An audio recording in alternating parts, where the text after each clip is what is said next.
The road was empty for miles. Daniel Carter gripped the steering wheel tighter as the mountains rose on either side. The trees grew taller here, dark pines reaching up like frozen shadows. The air smelled of wet bark and fallen leaves, and the hum of his old car was the only sound for miles. He hadn't seen another car since he passed the gas station nearly 2 hours ago. That was the point. He didn't want to see people. Not after the funeral. Daniel had lost everything in just 6 months. First his wife, then his job. The world had kept turning, but he had not. Every street in the city reminded him of her. The bookstore they visited, the coffee shop with her favorite drink, the apartment that felt too quiet now. He needed silence, space. His friend Jacob had offered him the cabin. It was deep in a village called Silverpine, somewhere out near the edge of the state. "Stay as long as you like," Jacob had said. "It's not much, but the village is quiet, peaceful." Peaceful sounded good. Daniel turned onto a narrow dirt road. A hand-painted sign marked the entrance. "Welcome to Silverpine. Please respect the forest." He chuckled to himself. "Respect the forest?" He said aloud, his voice dry from not speaking all morning. The trees thickened. Sunlight barely touched the ground. He rolled down the window. The air was cool, heavy with pine and something else, like old stone and smoke. Eventually, the forest broke and a small village appeared. No traffic, no lights, no noise. Just wooden houses, worn fences, and a single stone church with a crooked bell tower. He slowed the car and looked around. The villagers watched him silently from their porches. No smiles, no waves, just eyes. Daniel nodded politely as he passed. No one nodded back. He found the cabin on the edge of the woods, just like Jacob said. 2 stories, old but strong. Covered in ivy, the back faced the forest. He parked, stepped out, and stretched his legs. Silence. No birds, no wind, just trees. Standing still. Daniel unlocked the door and stepped inside. The cabin smelled of old wood and dust. A fireplace stood against the far wall, and books lined the shelves. A single photograph rested on the mantel. Jacob, much younger, with his grandfather. The air felt still, almost too still. That night, Daniel lit a fire and unpacked. He made tea and stared into the flames, letting the warmth numb his thoughts. But as the night grew deeper, the silence felt heavier. He went to the window and looked out. The forest was there, black, endless, and in the distance, between 2 trees, he saw something move. Not an animal, too tall, too still, a figure. Just standing there, watching. Daniel blinked. Gone. He shut the curtain quickly, heart beating faster. "It's nothing," he told himself, "just tired." But he didn't open that curtain again. He slept restlessly. At 3:12 a.m., he woke up to the sound of tapping. Tap, tap, tap. Like fingernails on glass. He sat up, blinking into the dark. The tapping came from the window behind the bed. He didn't turn around. Tap, tap, tap. He waited. After a long silence, he finally turned. Nothing there, but the window had a fresh smudge, like a handprint. He didn't sleep the rest of the night. Morning came cold and gray. Daniel walked to the village bakery. A woman stood behind the counter, her face pale, her smile forced. "New here?" she asked. "Yeah," Daniel said. "Jacob's friend." She didn't respond right away. Then, "You should put something over your windows at night." He paused. "Why?" Her voice dropped. "Just do it." He bought bread. No one else spoke to him. On his way back, he saw a man standing at the tree line, holding a small wooden sign with strange carvings. The man didn't blink. He simply turned and walked into the woods. That night, Daniel covered the windows with blankets and chairs. He lit the fire again, sat on the couch, listened. Silence, then tapping. Not from one window this time. All of them. Tap, tap, tap, dot. He didn't move. He just whispered to himself, "Don't look. Don't open the curtain." The tapping stopped after an hour. He didn't sleep. In the morning, he checked every window. No marks. Except for one. A single symbol drawn in dust on the glass. 3 triangles, one inside the other. He wiped it away quickly.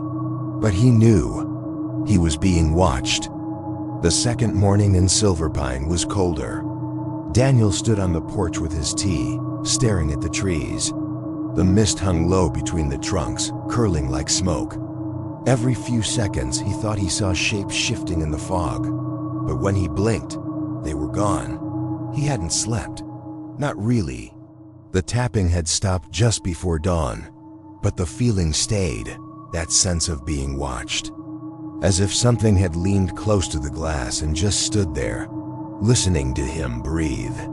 He tightened his robe and went inside. By midday, he decided to visit the local library. It was a small building near the church with cracked windows and a crooked sign that read, "Silverpine Records and Archives." Inside, the air was dry and heavy. Dust floated in the light from a single window. An old man sat behind the desk. Thin, pale, with a long gray beard and yellowed eyes. He didn't look up when Daniel walked in. "Hi," Daniel said. "Do you have any books about the town's history?" The man finally raised his eyes. His voice was slow and flat. "Some." He motioned to a wooden shelf in the corner. Daniel browsed for a while. Most of the books were handwritten, journals, ledgers, local maps. One caught his eye. "Customs of the Forest People," no author. The pages were fragile, the ink faded. But the illustrations were strong, stick figures, symbols, forest drawings. One page showed a group of tall, thin figures standing between trees, watching a cabin. A triangle symbol was carved on their chests. Daniel felt his stomach twist, the same symbol that appeared on his window. He turned the page. A line of text read, "Once noticed, they cannot be unseen. Once welcomed, they never leave." Another page. "At night, cover all light. At night, show no skin. At night, do not speak their name." He closed the book quickly. The old man watched him. "Visitors don't usually read that one," he said. "What are they?" Daniel asked. The man leaned forward slowly. "They are the ones who wait. We don't speak of them. We don't feed their memory." Daniel felt a coldness crawl up his spine. That night, Daniel lit only one candle and blocked every window. He sat by the fireplace with the book, flipping to the last pages. A hand-drawn map of Silverpine was there, with strange symbols near certain trees. Some were circled. Some were crossed out. There was a note scribbled in the margin. "Don't follow the shadows with eyes. They hate to be seen." Suddenly, a sound. A knock. Not on a window this time. On the front door. 3 soft knocks. He stood, listened. Nothing else. He moved to the door, heart pounding. He didn't open it. Just looked through the peephole. No one was there. He turned away. The knock came again, but this time, it came from the back door. He froze, then a whisper. So faint, he almost thought he imagined it. "Daniel," he turned sharply. "Daniel," from outside. From the woods, it was her voice. Emily, his wife. No, she was dead. She'd been dead for nearly 6 months. He backed away from the door, but the voice came again. "Daniel, open the door." He ran to the fireplace and grabbed the poker. "Stop it," he said aloud, trembling. "You're not her." A shape passed by the window, then another, tall, thin. They circled the house. They were calling to him, different voices now. Some male, some broken, some whispering just out of reach. "Daniel, come see us. We remember." The lights flickered. The fire dimmed. Then, silence. He didn't sleep that night. In the morning, he found footprints around the house, but not shoe prints.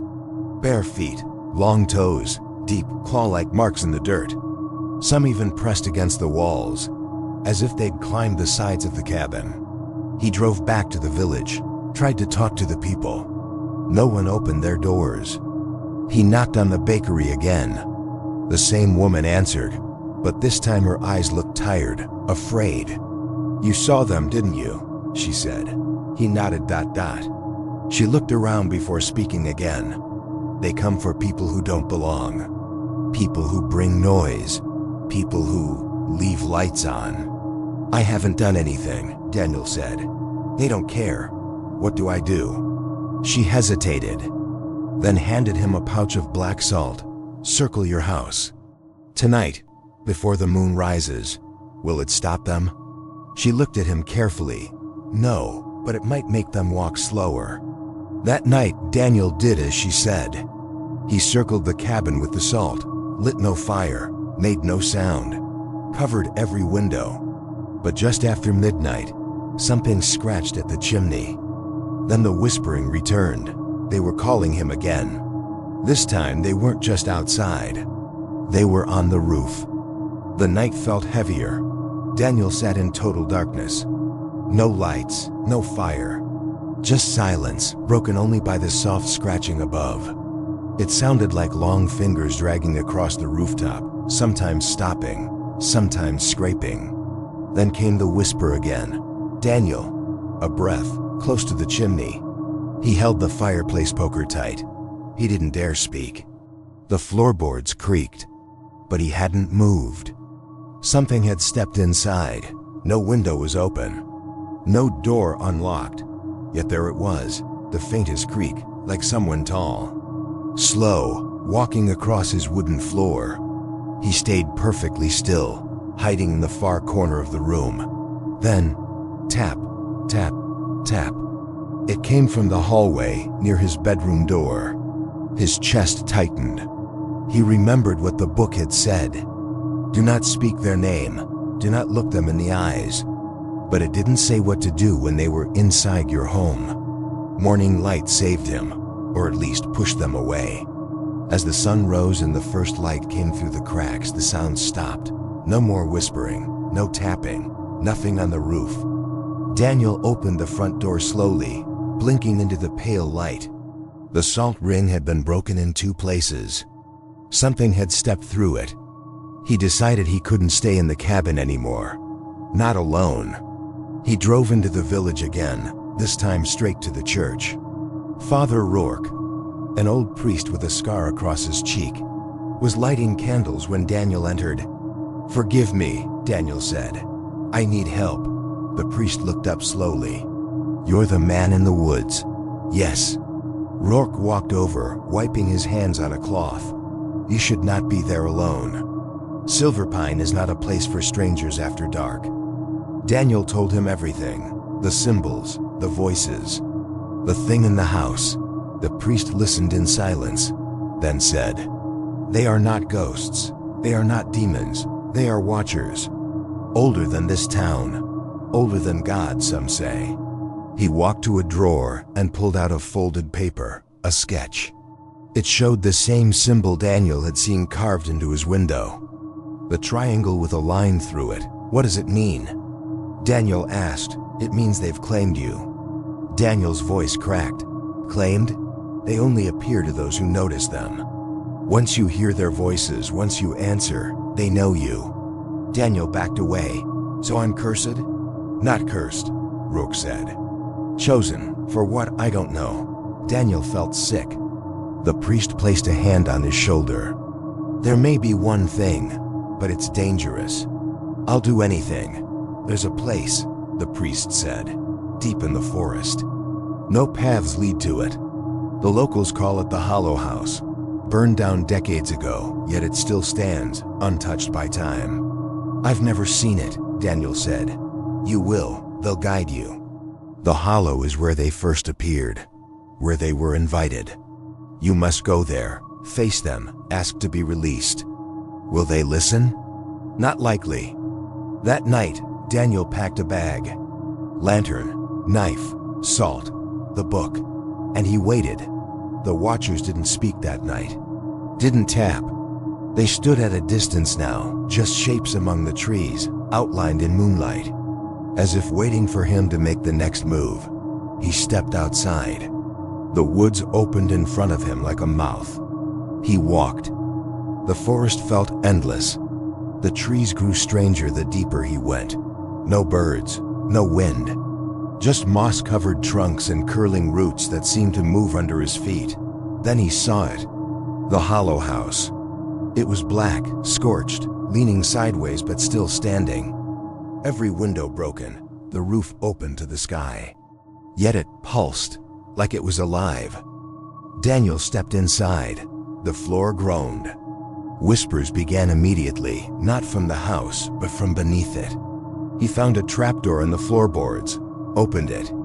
A stone stairway led downward into the dark. Lantern in hand, he descended. The air changed, thicker, older. The walls were covered in handprints.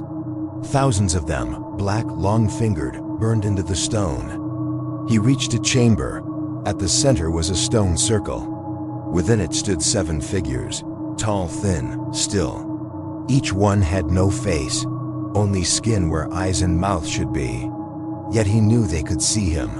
He stepped closer. "Let me go," he said. No reply.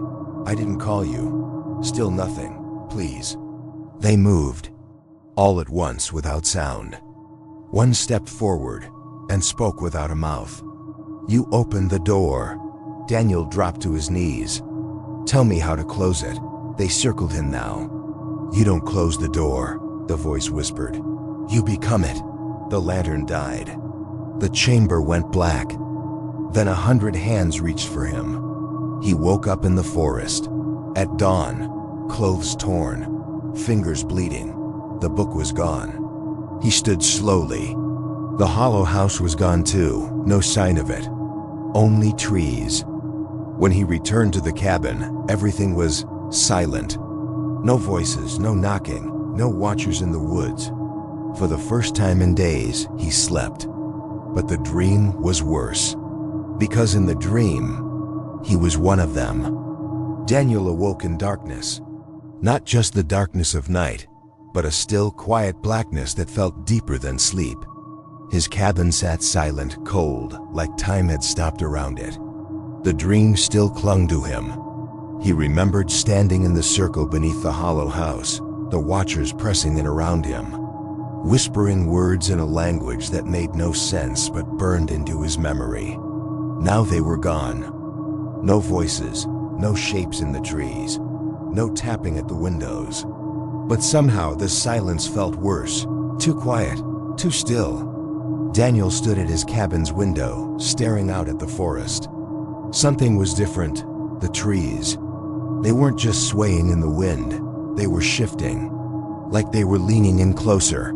And deep among them, he saw lights. Faint, flickering, blue. He blinked. They vanished. But the dread didn't. Later that day, he walked into town again. He didn't tell anyone what he had seen, not yet. He returned to the bookstore, the same dusty shop where he had found the old book. The owner, Miss Halpern, a wrinkled woman with thin gray braids and sharp eyes, looked up as he entered. "You look like you've seen them," she said softly. Daniel stared at her. "What did you say?" She nodded, pulled something from under the counter, a sealed envelope with a strange mark on the front, the triangle. "The line, you left this behind." "I didn't," he whispered. She slid it across. "It found you then." He opened it. Inside, a single piece of parchment. Old. Smelled like ash ... On it, one sentence written in red. "They are not watching you. You are remembering them." Daniel backed away. "I didn't write this," he muttered. "You didn't have to," Halpern said. "You were marked long ago." That night, the dreams came again. He was not in the cabin anymore. He was deep underground, not walking, but floating, like his body had been taken apart and reassembled in darkness. He passed through corridors of bone. He saw faces, faces of people he knew, or thought he knew, all silent, all staring. And in the center of it all, a mirror. When he looked into it, he didn't see himself. He saw a watcher, not watching him, Not chasing him, becoming him. He screamed awake, but the scream didn't echo in the cabin. It echoed from outside. Someone was screaming in the forest. A man's voice, distant, ragged, desperate. "Hello?" Daniel grabbed his coat, flashlight, and ran. The voice grew louder. It was coming from the old ranger station, abandoned for decades. The door was ajar. The light inside flickered, though no power had ever worked there. Daniel stepped in and saw the man, hunched in the corner, covered in dirt, face pale as paper. "I found it," the man whispered. "I saw the place. I saw it all." "Who are you?" Daniel asked. The man looked up. Daniel froze. It was him. Same face, same eyes, same scar on the cheek he got as a kid. His double stared at him, trembling. "They showed me," the double said. "They showed me what you'll become." Daniel backed out of the station and slammed the door. But when he turned, the cabin was gone. The forest had changed. And from every direction, he heard it again, that impossible voice. Daniel. The next morning, he woke up lying in the woods. The sun was rising, birds chirping.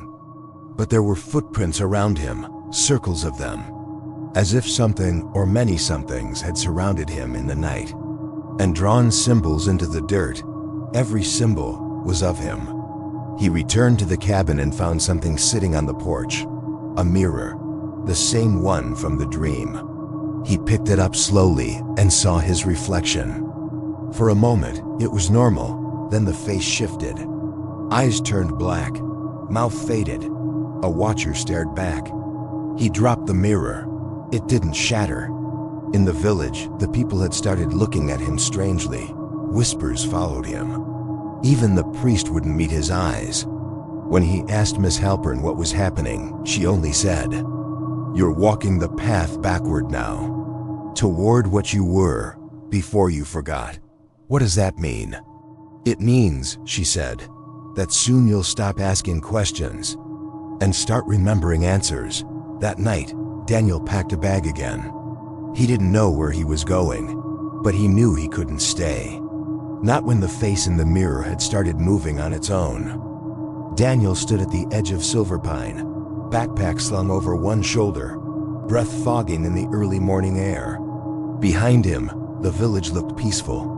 Quiet homes, cooked chimneys, smoke curling up like nothing was wrong. But Daniel knew something had changed. Not just in the woods, not just in the cabin. Inside him, he no longer felt alone. He felt watched. Not from above or behind, but within. He started walking. Not toward town, not toward the road. Back into the forest. Back to the place he had seen in the dream. The place under the hollow house. The trees grew denser as he moved. No birds. No wind, just a low hum that vibrated under his skin. When he passed the ranger's station, the door creaked open by itself. Inside, the floor was clean, the mirror gone. In its place, a pile of ashes, still warm. Deeper in, Daniel reached the hollow house. Its frame had collapsed, but the floorboards still led down into the ground. He stepped carefully into the opening. The air changed, heavy, cold, as if the forest didn't want him to leave again. The tunnel led to the stone chamber. Exactly like the dream, the circle of markings, the strange totems. But now there were others there, figures cloaked in shadow, standing silently in a wide circle. Their faces covered by long, expressionless wooden masks. Each one carved with the same shape, the Watchers. Daniel stepped into the center of the circle. He didn't speak. He didn't run. He waited, and they began to chant. The chant wasn't in any language he knew, but he understood it. He felt it. It was calling something out of him. He dropped to his knees, visions flooded in. He saw himself as a child, lost in these woods. He saw something follow him home. He saw a shadow living beside him his entire life, not haunting him, becoming him. He had been chosen before he was even born. Silverpine didn't just harbor the Watchers, it bred them. He wasn't their victim. He was their next host. The Watchers raised their hands. Daniel's body felt like it was being peeled open, not with pain, but removal. His name, his face, his memories, sliding away like dust in wind. And something older slid in to replace them, an echo of the forest. A soul made of root and darkness. He heard a voice inside him say, "Not all who are lost are taken, but all who are taken were once willing." And then, silence. Daniel awoke on his cabin floor. The fireplace burned low. Morning light peeked through the curtains. Everything looked normal. The dream was gone, but when he looked in the mirror, it was not his face staring back, not completely. His eyes were darker. His smile didn't feel like his own. He moved his hand, and for half a second, the reflection moved a beat too slow. He stood, walked outside. The forest welcomed him. It no longer felt strange. It felt like home. 3 days later, a new man arrived in Silverpine. A writer curious about the strange folklore surrounding the place. He knocked on Daniel's cabin door. Daniel answered, smiled, invited him in, offered tea. And as the door shut behind them, the camera of the writer, hanging from his neck, captured something in the mirror on the wall. Not Daniel, not the writer. Just a tall, dark figure standing between them, unseen, watching. Some say Silverpine is just another forgotten forest town. But if you listen closely and walk deep enough into the trees, you may feel them, watching, waiting. And if they see something in you, they recognize ... They won't follow you. They'll wait for you to follow them, like Daniel did. Because once you hear the Watchers call ... you never walk out the same again.